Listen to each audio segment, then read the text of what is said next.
وهيختفي الزي الرسمي لأهل الخليج الشماغ، لأنهم برضو أول من لبسوه. وده نقدر اسمع. أتخذ العراق هوى ودارا ومن أهواه في أرض الشام، لأن البحتري ما كانش هيبقى موجود أصلا، وما كناش يعني احنا سراقيين من شباب، من زمان شباب. هنتعلم. مرحبا، السلام عليكم يا اخوان، كيفكم؟ شو الاخبار؟ وان شاء الله تكونوا بألف خير يا رب. انتم عم تحضروا هاي الحلقه شباب. شوفوا بالبدايه كيف هيك، بس هي لو اربطها مثل ما اعتزت تطلع اجمل. خلاص المهم يا شباب، اليوم الحلقه راح تكون بعنوان ايش في؟ ماذا لو اختفى العراق وسوريا؟ سوريا والعراق تم حذفهم.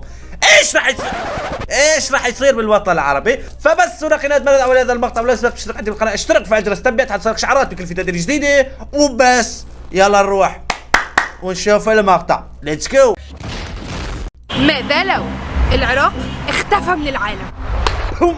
هتختفي بلاد الرافدين أو ميسوبوتاميا باللغة الإغريقية، اللي معناها بلد بين النهرين دجلة والفرات. وهيختفي المذهب الحنفي، لأن ما كانش هيبقى فيه مدينة كوفة، وبكده المذهب الحنفي طلع من الكوفة. هاي معلومة جديدة. مفيش أبي حنيفة النعمان، وممكن أبو حنيفة. اوكي، ما كانش يبقى عندنا عيد الأضحى أصلا، لأن سيدنا إبراهيم اتولد أصلا في العراق، فما كانش هيحصل قصة التضحية من الأساس. تخيل ما كان عيدنا. هتختفي الحضارة السومرية اللي كانت موجودة من 5000 سنة، ومعاها هيختفي واحدة من أقدم طرق الكتابة في العالم، وهي الكتابة المسمارية حوالي 3000 سنة. والسومريين برضو هم أول من اكتشف إن الأرض كروية من 4500 سنة. شلون؟ السومريين برضو هم أول من اكتشف إن الأرض كروية من 4500 سنة. الحقيقة اللي لسه في ناس بتشكك فيها لحد دلوقتي. وهيختفي الزي الرسمي لأهل الخليج الشماغ، لأنهم برضو أول من لبسوه. وده نقدر اسمع. هاي كبيرة. هاي كبيرة، الفهم يفهم. الزي الرسمي لأهل الخليج هاي حبيت الشماغ، لأنهم برضو أول من لبسوه. وده نقدر نشوفه في تمثال الملك كوديا حاكم لكش، اللي اتبنى سنة 2090 قبل الميلاد. 2090؟ كيف 2090؟ نحن هلا ب 2022، شلون يعني؟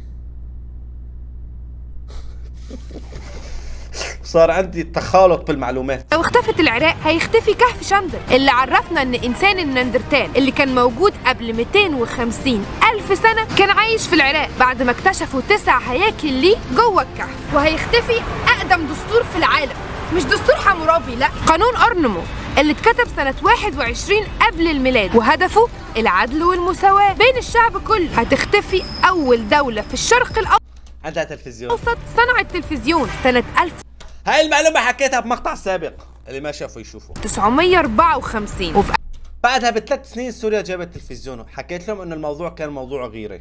1956 احتفلنا بأول محطة تلفزيونية عربية. والعالم هيخسر رابع أكبر دولة عندها احتياطي بترول على الكوكب، بيوصل ل 145 مليار برميل في السنة، ده غير الفوسفات والحديد اللي موجود بكميات كبيرة تحت أرضها. هنخسر جمال قلعة أربيل اللي تشوف كل المدينة منها، والقصر العباسي قدام جمال نهر دجلة. وهتختفي 5 مواقع أثرية من قائمة اليونسكو للتراث، منهم مدينة سامراء المعروفة بأثرها، وجامع الملوية صاحب أغرب مأذنة ملفوفة في العصر العباسي ولحد دلوقتي من وجهة نظري يعني، ده غير منطقة الأهوار اللي تعتبر محمية طبيعية دولية.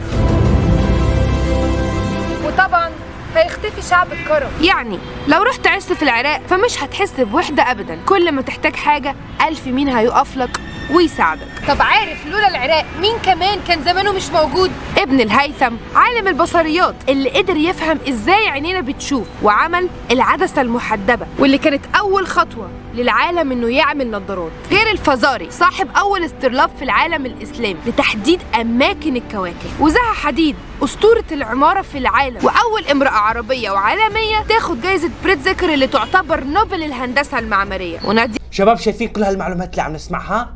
هي 1%. بسوريا، بالعراق، باليمن، في كثير معالم ترى وينكم ما نعرف عنها والله. يا مراد اللي تحولت من أسيرة لداعش لحاصلة على جايزة نوبل للسلام. وكان هيوحشنا بلد بتحب الفن من زمان جدا بكل أنواعه، فما كناش هنعرف آلة العود اللي اخترعوه في العصر الأكدي. كان هيوحشنا الحب على نغمات قولي أحبك كي تزيد أو الغزل على شعر المتنبي، والشاي مع عازف العود نصير شمة. العراق مش بلد مرسومة على الخريطة، ده تاريخ وحضارات وأديان وآثار غطت متاحف العالم. من غيرهم كان العالم زمانه ما تقدمش كل التقدم ده أصلا. عم تحكي على التقدم والعراق، يعني ما وصلت شيء، بس انه سوريا والعراق وين عايشين بالماضي. نحن يا الله والله عايشين بالماضي. كهرباء ما عندنا. اي والله.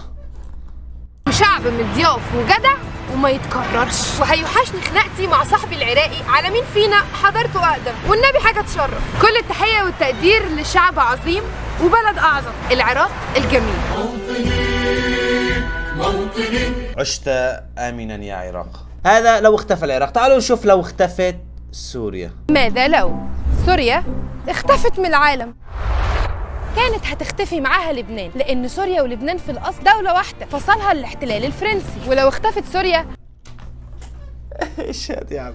ايش هاد؟ يعني لبنان كانت عندنا؟ والله ما اخبر، هاي معلومة جديدة عن جد. ما بعرف، لا حدا يتنمر علي، بس ما بعرف انه لبنان هي سوريا، بس الفرنسيين قسموها. لبنان لأن سوريا ولبنان في الأصل دولة واحدة فصلها الاحتلال الفرنسي. ولو اختفت سوريا هتختفي معاها واحدة من أقدم عواصم الدنيا، دمشق، اللي بيتقال إنها ظهرت قبل 9000 سنة قبل الميلاد، وتم ذكرها في كل الحضارات القديمة تقريباً زي الحضارة الفرعونية والأشورية. طب لما تختفي تفتكروا فين هتكون عاصمة الدولة الأموية سنة 661 ميلادياً؟ ولا فين هتكون عاصمة الثقافة العربية سنة 2008؟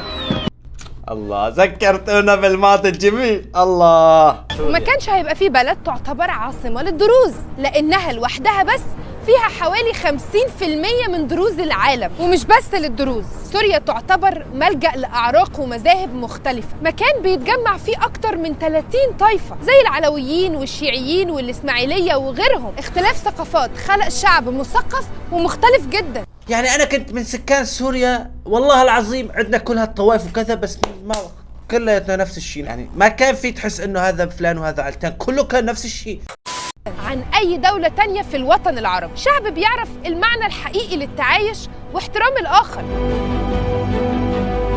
لو اختفت سوريا هتختفي معاها مدن صغيرة جدا بس مهمة جدا جدا، زي بصرة الشام اللي فيها المسرح الروماني اللي اتبنى في القرن 12 الميلادي، ومعاه كاتدرائية بصرة اللي اتبنت سنة 512 ميلاديا، وتعتبر أول بناء مسيحي ظهر فيه شكل القبة في التاريخ. وبعدها بشوية صغيرين هتلاقي المسجد العمري اللي يعتبر أقدم مسجد. قديش كان عندنا بالمنطقة، منطقتنا نحن اللي كانت في سوريا شباب كثير قديمة. المنطقة اللي عايشين فيها كثير قديمة، حاراتنا كلها كانت هيك والله العظيم. محافظ على شكله في التاريخ الإسلامي من أكتر من 1000 سنة. ومش هتكلم طبعا عن شارع الأعمدة الكبير الروماني في تدمر، والأقدم وأكبر المساجد في العالم زي الجامع الأموي في دمشق، لأن كل ده هيختفي.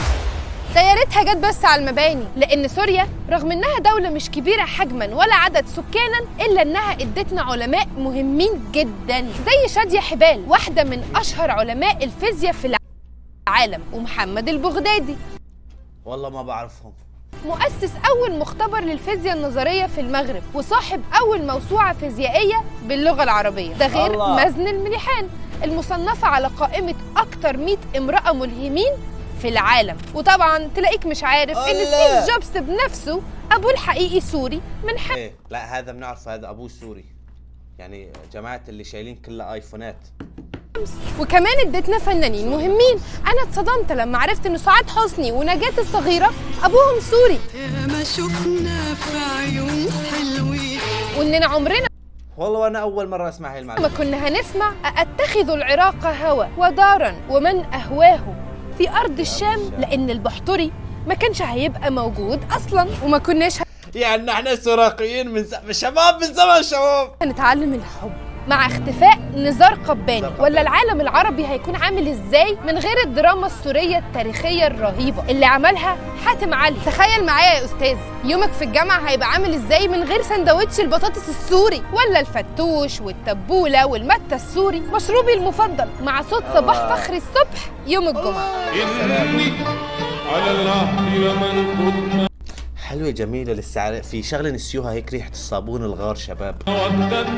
وكنا هنخسر أبطال زي يسرا وسارة مرديني اللي في رحلة لجوءهم لأوروبا في 2016 غرق المركب بتاعهم، فعاموا بيه 3 ساعات لحد ألمانيا وأنقذوا كل اللي على المركب من الموت. وعالم الآثار خالد الأسعد اللي اتقتل من داعش وهو بيدافع عن آثار مدينته. وإحنا كمصريين كنا هنتأثر قوي، هنفقد شركاء وطن، شعب واحد متقسم في دولتين، وقفنا جنب بعض على مر السنين، حاربنا سوا واحتفلنا سوا ولسه مكملين، اتحدوا. ومش هننسى صوت المذيع عبد الهادي بكار بعد العدوان الثلاثي بصوته الحزين وهو بيقول: من دمشق هنا القاهرة. سوريا مش بلد مرسومة على الخريطة، دي ماضي مرسوم في تاريخ البشرية، وحاضر بيأنب ضمير العالم، ومستقبل هيحدده شعبها الشجاع الذكي الرائع اللي بنحبه. كل التحية والتقدير لكل الشعب السوري في كل حتة في العالم، من القاهرة هنا دمشق،